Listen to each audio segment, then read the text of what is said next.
Welcome to the Can Report. Today's guests give us their unique point of view on their career of firefighting. Marty Freshwater is a retired Battalion Chief with Waterloo, and Elliott Moeller is a current firefighter paramedic. They are also related. Marty is Elliott's uncle. We talk about legacy firefighting, the changes the fire service has gone through in the last 30 years, and what the next 30 hold. We will discuss Elliott's cousin, Greg Freshwater, a WFR member that died in a traffic accident while he's out jogging. Greg's name will come up in a few of these podcast interviews.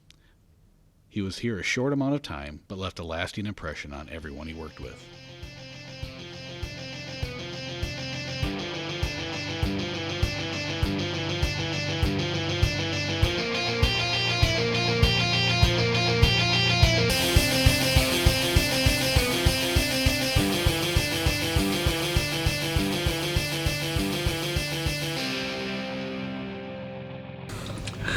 We'll get started. Today we're happily, excitedly going to talk about legacy firefighting and basically firefighter life, how it's changed.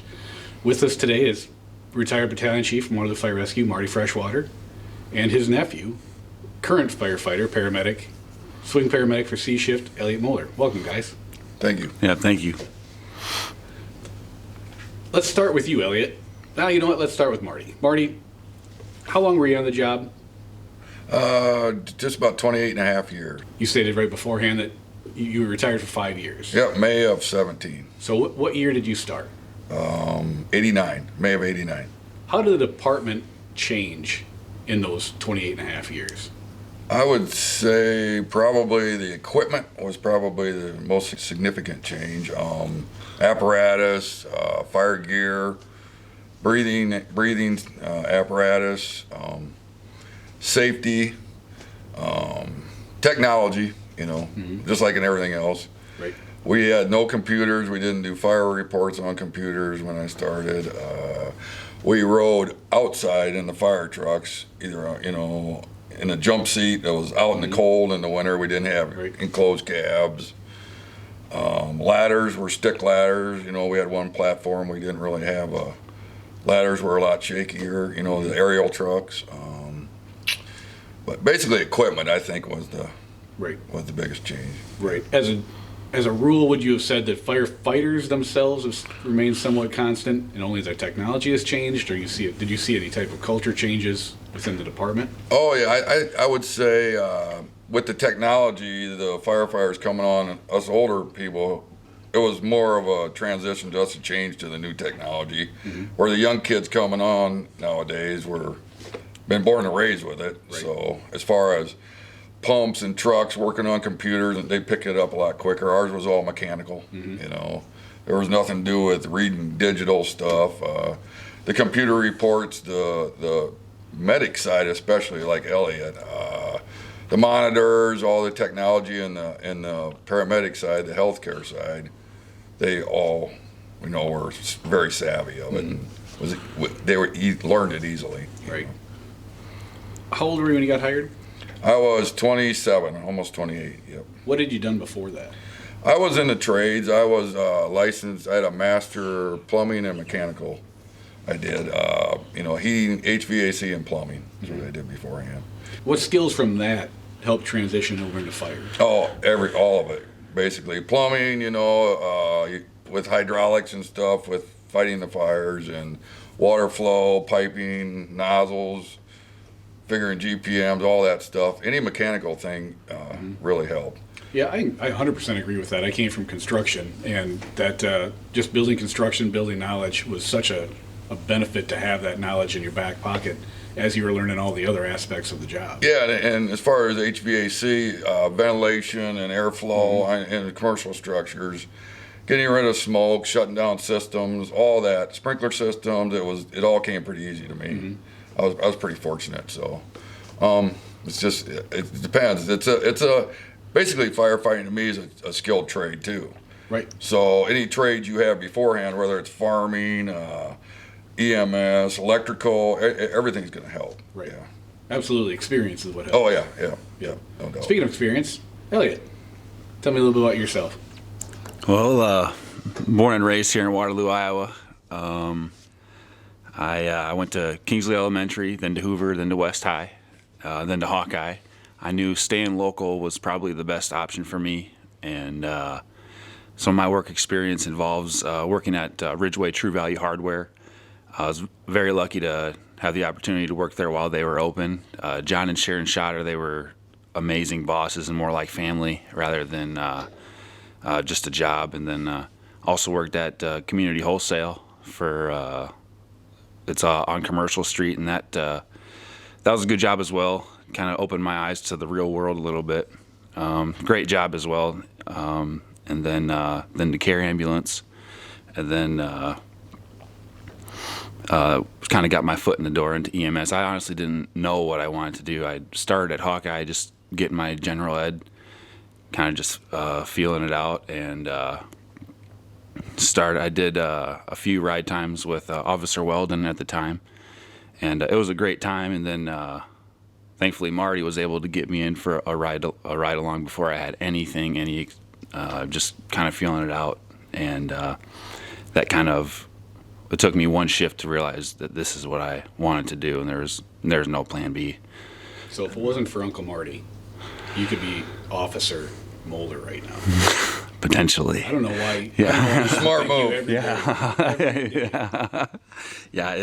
It was a great ride along with Weldon as well. It was a great time, and it's nothing against that, but just being around the guys at the firehouse that was a done deal for me. I didn't want to do anything else, and from then on, like I said, I didn't want to do anything else. Just some of the first guys I met were like Dave Miser and Van Dyke on 31, mm-hmm. and the first shift we had, there was a house fire, a car accident, and I was like, my eyes were opened up big time. Right.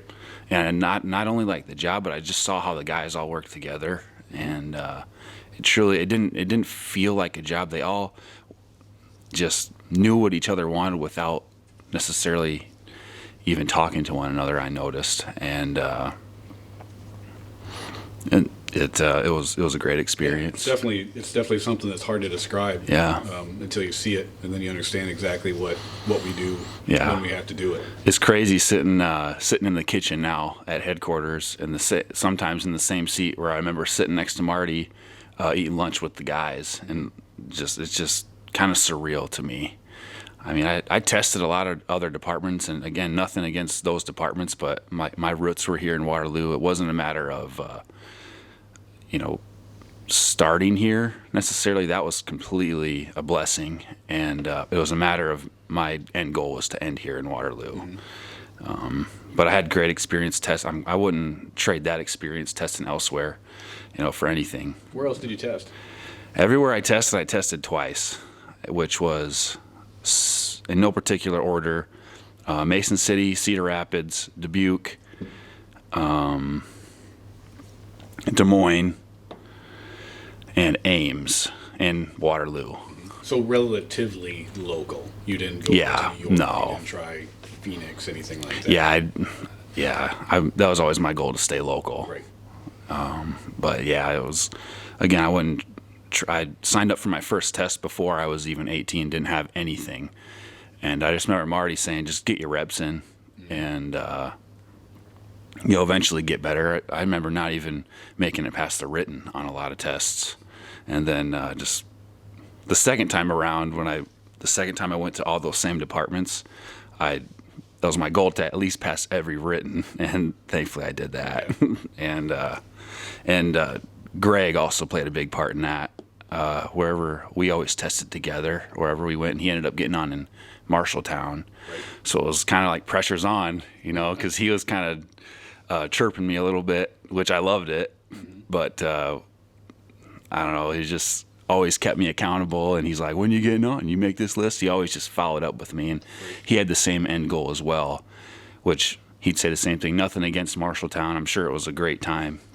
We still got buddies that worked there, but it was his end goal to make it at Waterloo Fire as well. So if I got the timeline correct, he got hired on at Marshalltown, you got hired on at Waterloo, then he got hired on at Waterloo? No, he got hired on at Waterloo first. We're on the same list? No, I didn't. The first time around when we tested, I didn't even make it past the written at Waterloo. And that's the one that he... That's the one that he made. Yep. Marty, how about you? What made you decide to be a firefighter? Well, a lot of friends of mine I got to meet when I got out of high school were firefighters. Retired Battalion Chief Tom Lanigan, Ralph Barrett, Steve Grimm, Scott Evans, Tom Tegens, a lot of them that I knew, and they kept talking me into taking the test. So then I did, and I always was interested in it. And my brother had got on in '84, my older brother Jeff, and then I got on 5 years later. But yeah, it was just always in the conversation. Right. You know, just like all the nephews growing up, every family get together, that's all was talked about, you know. So it was just a way of life. And it's no different than a family that has a bunch of plumbers or electricians. A lot of times their kids end up being plumbers or electricians or doctors, you know. Right. When it's constantly your lifestyle and what you talk about and everything in your house is firefighter or whatever, then they become interested in it, and that's how it moves through a family, I think. And I agree, especially with the uniqueness of our schedule. yeah, We're gone for an entire shift, and then we're just here for 2 days. Yeah. You know, where as you're growing up, I'm imagining, well, other kids, their dads are working every day, or their moms are working every day. My dad's home 2 out of 3. yeah. It's family is automatically brought into that cycle, so it is easy to see where legacy hires can more rapidly occur. And also, I think a nice thing about legacy hires is that, Elliott, you probably had a lot better idea of what this job involved as opposed to someone like me who grew up on a farm, parents are farmers, little rural town, volunteer department. Firefighting is not considered a career. To be able to come to here and really have my eyes open to the big city life of Waterloo. Would you say you were prepared when you came on? Yes and no. I knew the layout of the city. I was familiar just growing up here, going to West High. I had a lot of friends that went to both schools. But then getting on, still like learning streets, and that still makes me feel like I'm not even from here sometimes. I know landmarks a lot better than streets. Like, so for that instance, not so better now, but not so much right away. And I'll say familiar. You know, I don't want to say I was absolutely, ready by any means. And, but definitely going around, I was familiar with a lot of the guys that growing up with Marty, like when I would do my football fundraisers, we'd stop at the stations and things like that. And my brother, when he was in Boy Scouts, he'd sell like the popcorn. And so we'd swing in with my mom and kind of just chat with the guys a little bit. So in that aspect, kind of probably more so than some guys. But then just like with any career, it's, Marty made sure to tell me to learn with my eyes and my ears, not with my mouth. And so I try to just absorb a lot of things within my first year, especially, and I mean, still to this day. But You never stop still, learning. yeah, Every day. Yeah. The minute you think you've known it all, you're going to get yourself in trouble. And I mean, the process getting on, I was very lucky in the aspect. I met up with Marty multiple times, and we kind of went over interview questions, as well as my uncle on the other side, Ryan O'Leary. He sat on the IBEW union board, and I would go to his house as well. He'd write up interview questions. I mean, in that aspect, my support system was better than 99% of guys who try to get on. I was very lucky, so I made sure I tried to utilize my good resources as much as I could. Good. So, Marty, you retired as a battalion chief. How long were you a battalion chief?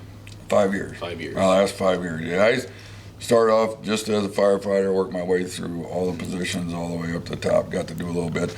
I wasn't involved with the EMS, I would say that was probably one of the toughest things when I became a battalion chief, because I didn't ride the ambulance like they do now. I rode it as an EMT, on and off, but I was mostly on the fire side. Yep. So I had to learn a lot about how, what these guys go through as medics, and it was eye-opening. You're sitting in a sub-house for years, and you're not downtown, and the paramedics, they take a pounding. I mean, they're busy, and it's a drain on them, and I tried to learn to rotate them off, give them a break, and that was one thing that I did not experience on my way through the ranks, Right. You were an assigned driver. Yeah, I was a firefighter, EMT, assigned driver for. I was fortunate to make engineer at a young age. You know, I had like 5 or 6 years on the job. That is a young age for a driver. And then I moved to different positions there, and then I took the exam for lieutenant 3 times actually, which benefited me. You know, I was a firm believer. The system benefited me because I worked out of rank for about 7, almost 8 years. So I seen a lot of guys taking an exam and getting that position before they actually learned the job. And to me, it was like I did it a lot. So when I did finally get promoted, when the openings, I had the experience and I was confident I could do it. You know, it's tough to do a job that you've never done. You know, so and I spent 8 years basically in training. So. It benefited me taking the exam 3 times because there just wasn't a lot of openings, you know, a lot of through attrition, you know. People weren't retiring, you know, in the years, so we just got a lot of on-the-job training. You know? But it goes in spurts, you know. Sometimes you'd have a bunch of lieutenants leave, and then, you know, you have to fill in positions. Yep.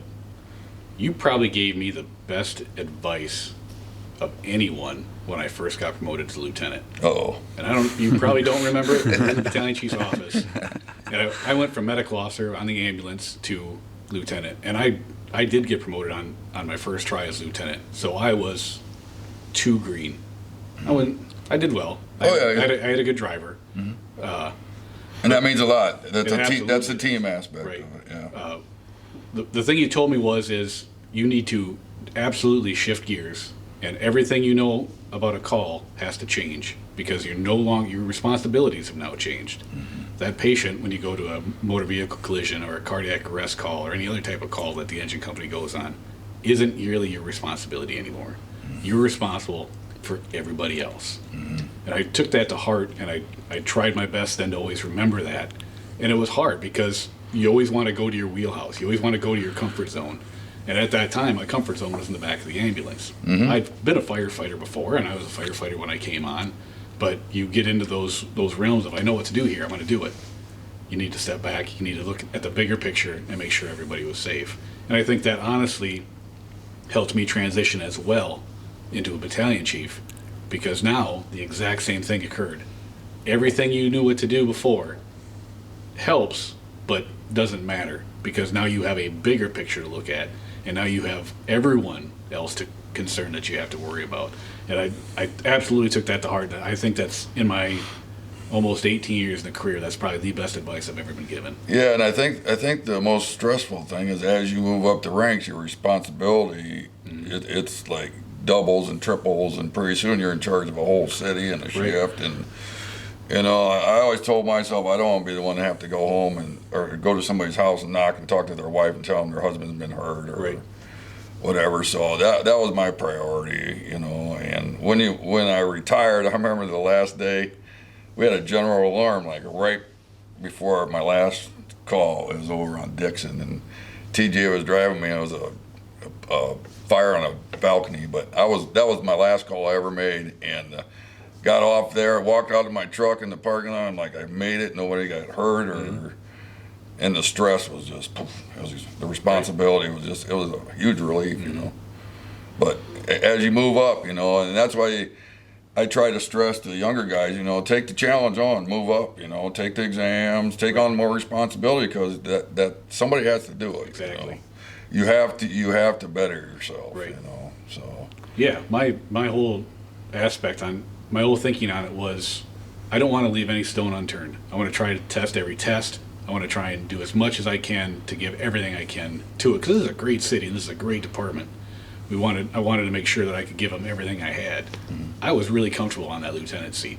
I don't know, maybe you'll agree, maybe you won't. I think that lieutenant seat is the best job in the fire service. I enjoyed it. I did it for 11 years. Right. And I really enjoyed it, you know. And so to step... You're always learning. Yeah, you are. And to step out of that to give more is a big commitment. And I'm not patting myself in the back. I'm not patting you in the back. But I'm telling you, Elliott, without telling you, this is what we need the younger groups to always do. And I was fortunate when I made lieutenant, I got a house, a sub house that was where I grew up. So, I mean, I would leave calls and I would know the color of a house. People would be like, how do you know that? You know, how do you know these people's names? How does everybody know you? Well, I grew up in that district, so it was fun to go back where you grew up as a kid and help elderly people that you knew as a kid. And the schools, the commercial buildings, I was all familiar with them. So it was really beneficial for me to be born and raised in Waterloo and then just serve the people. It would be tough to come from on the outside. You know, Waterloo's spread out, you know, and learning the demographics and the different cultures, you know, going through the school system, you were prepared of all the ethnic, you know, the different people, and it was just a lot easier to have grown up here, in my opinion. Yeah. So full disclosure, there'd be times we'd be in the choir room doing some street school, and you'd hit somebody hit a street, and then you'd add to it. It's like, yeah, the hydrant's on the corner. Yeah. And in my head, I'm like, whatever, he doesn't know that. It's not real.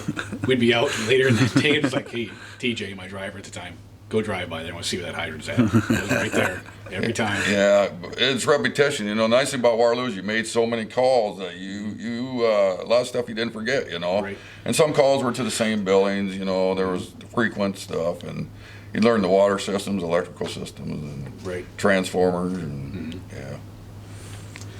So let's see, Elliott, how long have you been on the job now? It was 4 years, January 2nd. All right, so you've been 4 and some change. Yeah, 4 and a cup of coffee on there. Yeah. So you're 26 now, correct? Yep.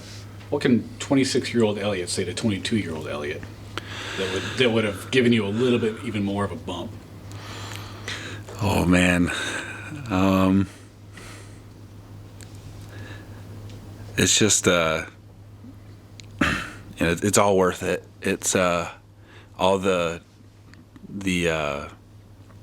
being around the guys. It's everything that you thought it would be and more. And it just, I don't know, it gets better every day. I think it is truly. I'm not trying to sound cheesy or anything, but it is a dream come true. I don't have a plan B. I mean, it's at bare minimum in this career. It's always been my goal to at least take every test and at bare minimum be competent in all functions. Just be trusted that by your peers, and just keep trying. This is certainly a job where you can't buy trust. Trust has to be earned every single time, every single call. As a supervisor, lieutenant, or battalion chief, I would learn more about just watching how people reacted in certain situations.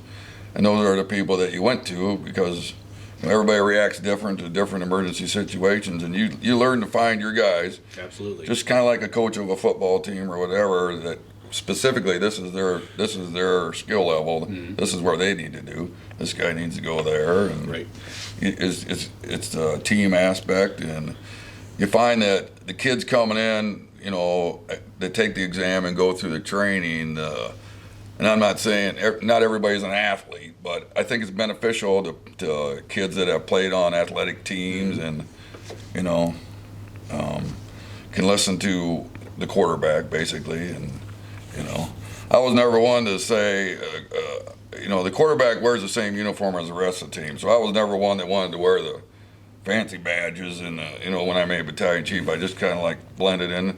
I said, I don't need a fancy helmet or any of that stuff. I'm just gonna let you guys know our plays, and this is what we're gonna do, and and it all worked out good for me. I mean, I had great guys that worked on my shift. And it's 90% of the work is the preparation beforehand, is what I'm finding. Yeah. And it's once you roll up on that work and fire, if you put the right people in the right places, your job is easy. Yeah, and then once they know what you want, they do it automatically. Right. I mean, there was a lot of times you didn't even hardly have to talk on the radio, because you would just make sure certain, as long as you knew where everybody was at in the structure or whatever. Accountability is the most nerve-wracking thing. Absolutely. As a battalion chief, it's the most worry, to know who's doing what, where they're at in case something goes bad. But standing out there not being in the building was hard for me. Yes, it extremely is, because you're now having to trust those interior crews to know what I want to see, and being able to communicate that back to me on what's going on inside. And back to the lieutenant's position, that's where you always talk about being most important. because they're responsible for interior assignments. Right. So you rely on them talking to you and letting you know what's going on. So.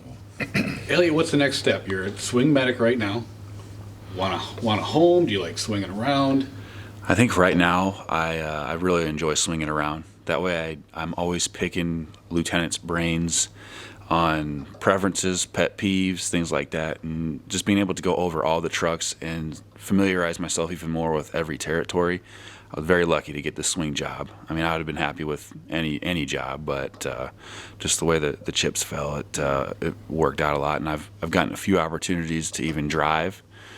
My first time driving was Lieutenant Mike Dufel, and I don't know, he's super cool, and But he's intense too, right? he's very intense. Mm-hmm. But with me, I just asked him questions all day, maybe annoyed him a little bit, but I was going to keep asking him questions until he told me, which he never did.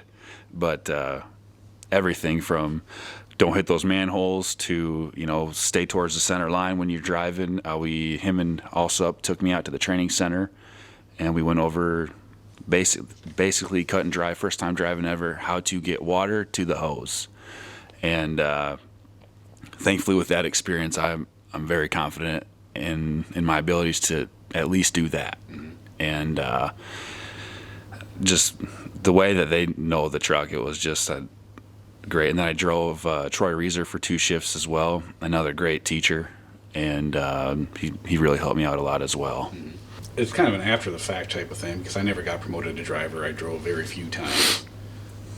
What I think that the aspect of being a good driver is you have to attack it the same way that you have to attack being a good paramedic. You have to learn those basic skills so that they're absolute second nature.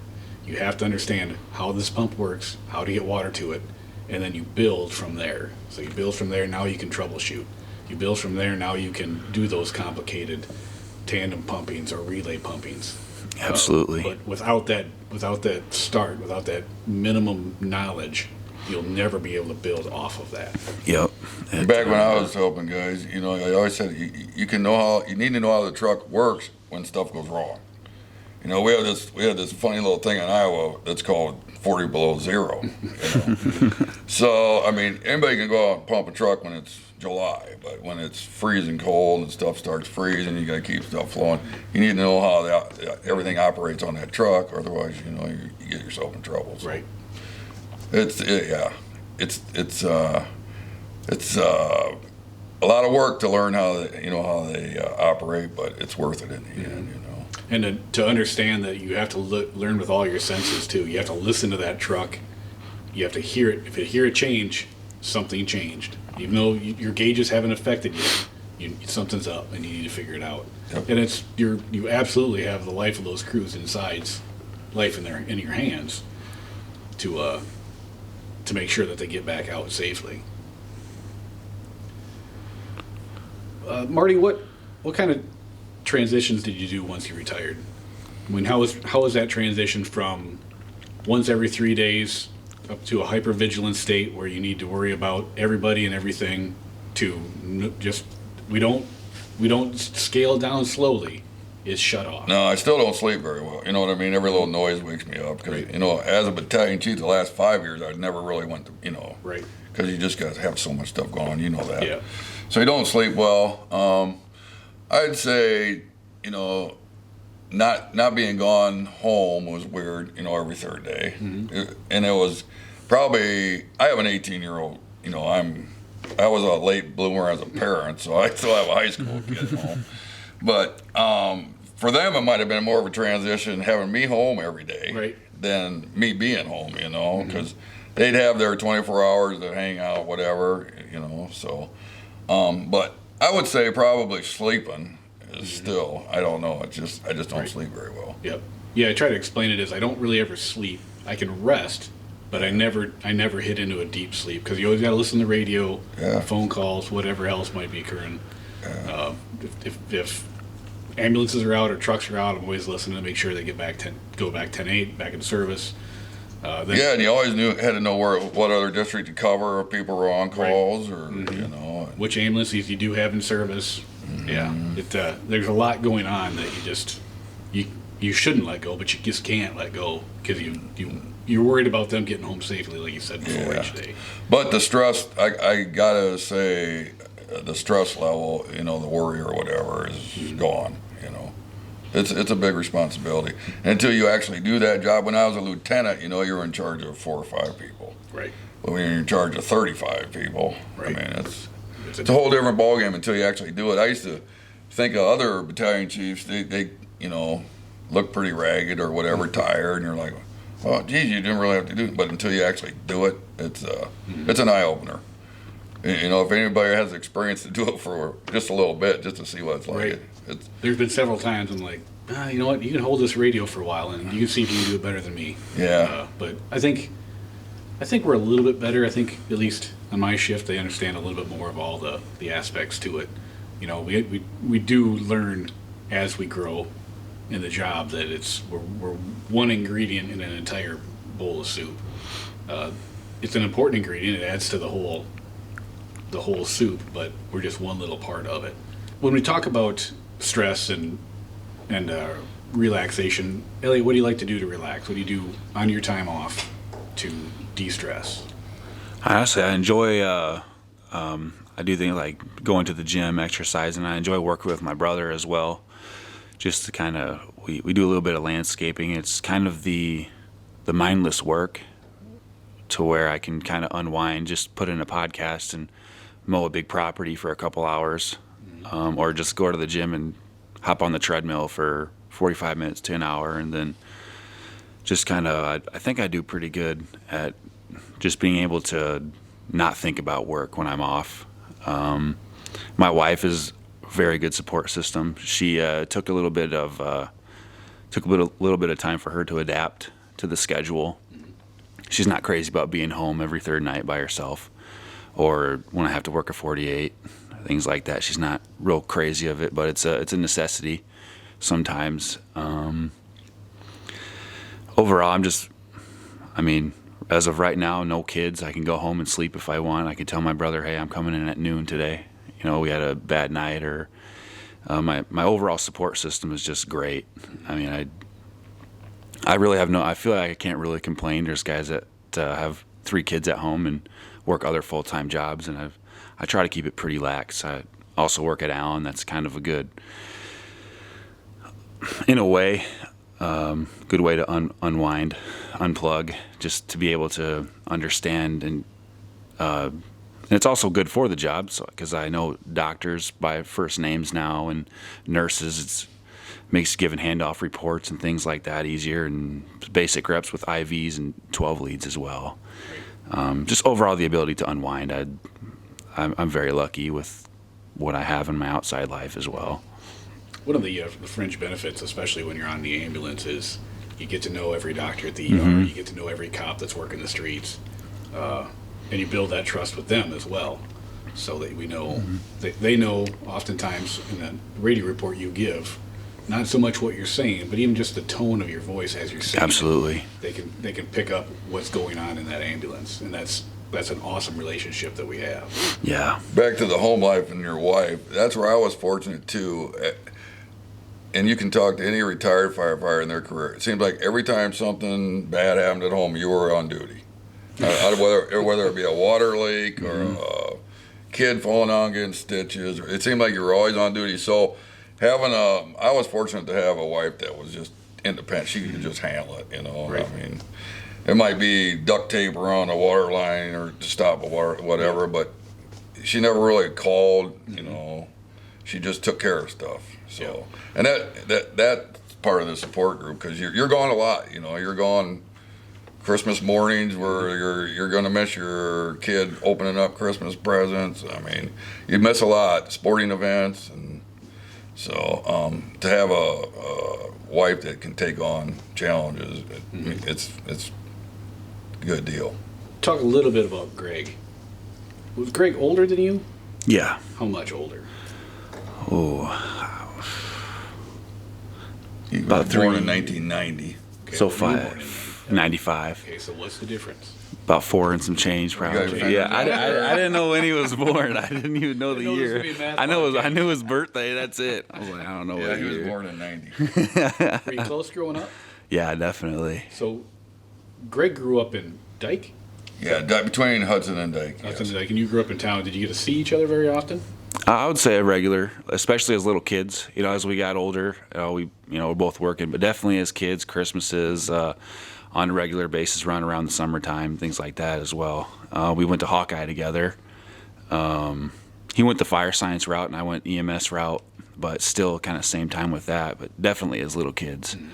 I remember you guys coming in to do ride times, and Marty telling us like, "Hey, my stupid nephews are trying to clean it up a little bit." And I think we all had kind of the same opinion. Like, that Greg seemed okay. I don't know about that Elliott. Yeah. He seemed a bit different. And you're not wrong. Yeah. What did he like to do? What was Greg's? I know he went to there's something with hogs. Yeah, he had a hog management degree. That's it. Yeah, from Kirkwood, and yeah. He was pretty outdoorsy. Mm-hmm. Yeah. So did he get? I know Marty, you like to fish. I know He Greg, fished a lot. Yep. Yep. Wrestle. He was heavy into wrestling. Right. I do remember that. Yeah. And he was light. He was small. And cross country running. Yeah. He ran all the time. Yeah. Yeah. He was. I always told him when he got hired, I said, they're going to be looking for you to be. You're going to be the first one in an ag fire up Absolutely. Scuttle Hole. I said, because I've never been able to get up them Scuttle Holes because I was too big. And then one of his first fires was a attic fire, and he says, "God, you were right. I might have been Shannon. Bub Shannon might have said, 'Where's Freshwater at? We got to get a little guy up that Scuttle Hole.'" And he said, I was the first one they looked for. I said, "See, there's benefits to being big and benefits to being little." Right. Yeah, I think he tailboarded for me one time. We had a fire, and we got to the Scuttle Hole. I looked up at it. I looked at him, and he didn't even say a word. Oh. He just, all right, grabbed the ladder, and I mean, that kid would always dig in. Yeah, pound for pound, he was. Absolutely. Yeah. Elliot, you like to fish with your uncles? Yeah. I've heard some stories. Yeah, there's the last.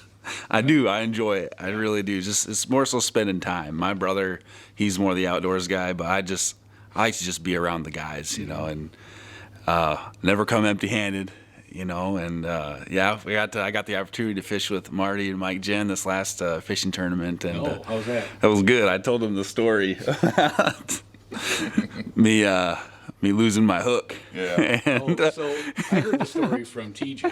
Yeah. So the story's not 100% correct. He said you were with Jeff and Marty. You were with Marty and former Battalion Chief, retired Yep. Jen. Yeah. Yep. Jeff was out there, and they were wherever on the river, and he was with Brian Halverson, I believe, at the time.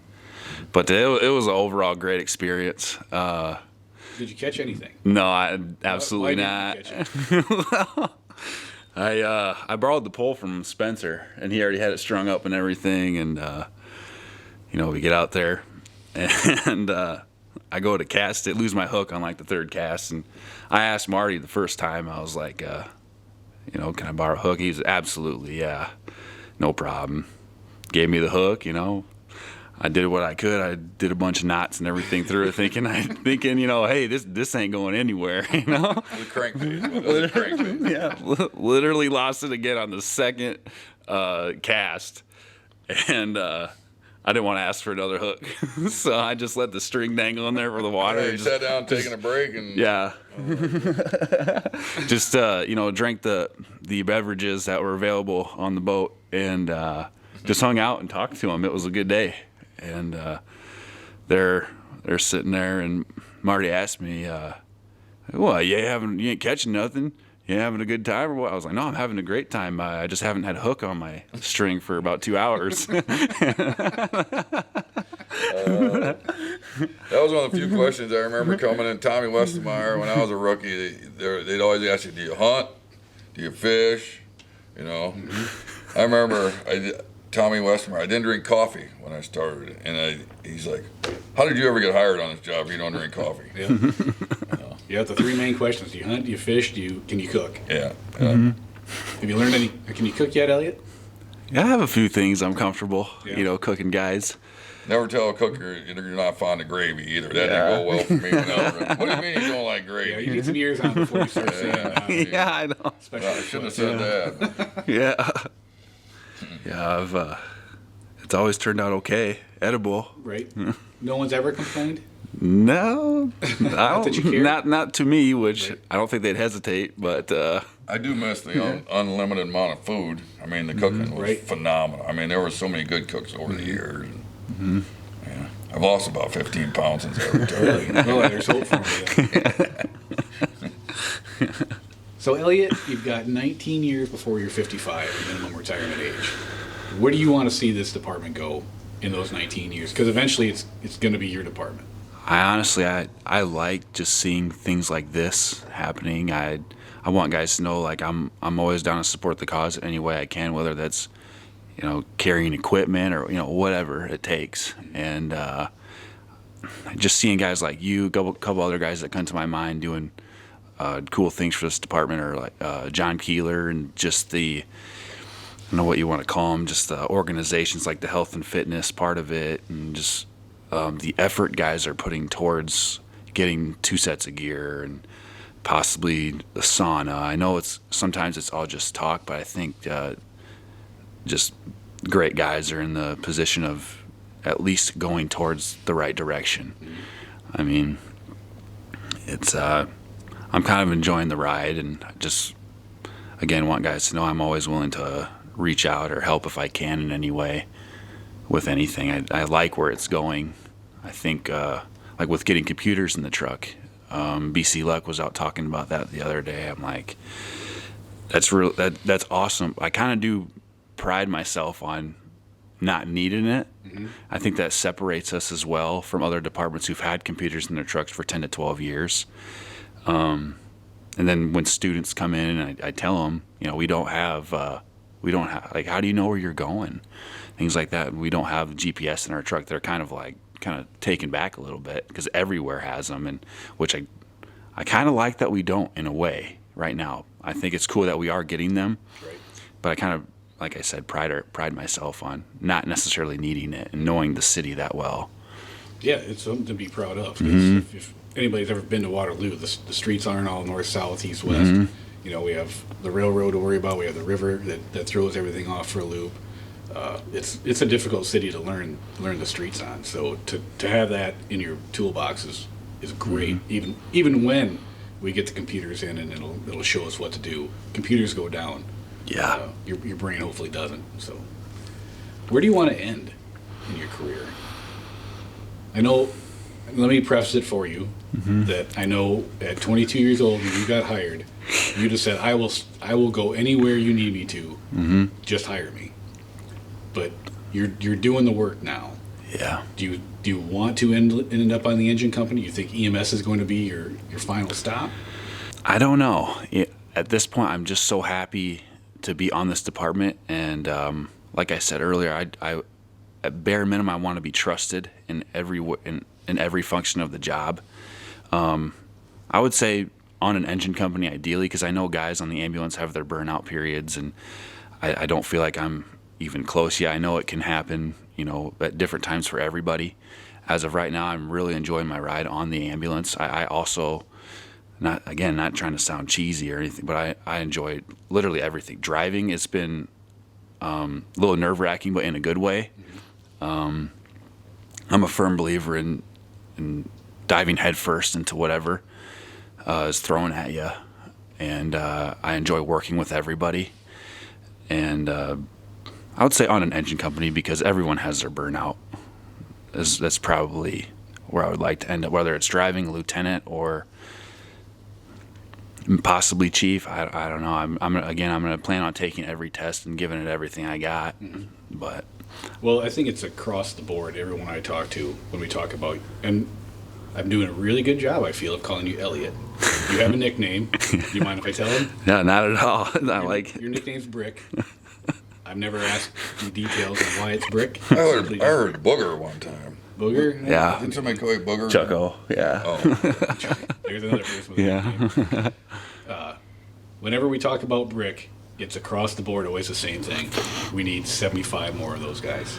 So you having the attitude that you do is paramount throughout your entire career. This is the greatest job in the world, and if you can remember that and be happy with it, you'll always do well. I've always told the grass isn't greener. It's not even on our bad days.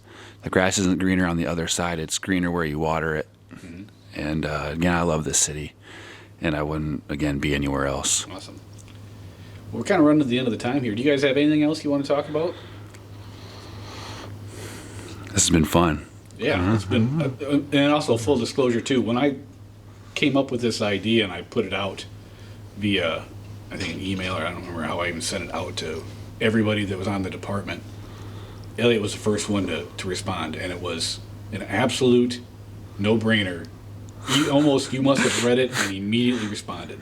Yeah. Because that's how fast I got the response back, and it was, you blew everybody else out of the water. And I want to say that when I saw that, I immediately thought maybe we can do this. If the younger guys like this are going to be stepping up, then I think we've got a chance. So I appreciate that. I appreciate you guys coming in. Again, Elliott Moeller and Marty Freshwater, thank you. Thank you. You're welcome. Thank you. It was great to have both Marty and Elliott together on this podcast. I hope you enjoyed this week's show. I wanted to give a glimpse at the idea that being a successful firefighter is a commitment from an entire family. Sometimes that commitment can lead to legacy hires. While our time here today only showed one legacy hire, I hope Elliott came across as genuinely happy and qualified in his career, because he certainly is. A couple of concepts mentioned today that might need some clarification. Marty discussed the term working out of rank. What he means is when an assigned, promoted crew member, like a paramedic, driver, or officer, has the day off, someone has to fill that spot. We don't have those positions already promoted. When you take a test, say for driver, you act in line with how you finished on that driver's list. If Marty finished first on the driver's list, he would act as the driver. Well, that's our show. The show doesn't really rely on me, though. I would like to thank my producer, Angie Beck, for knowing what buttons to push. Our original music was composed and performed by Caleb Martin. I'm your host, Bill Beck. Until next time, get out there and have your voice heard.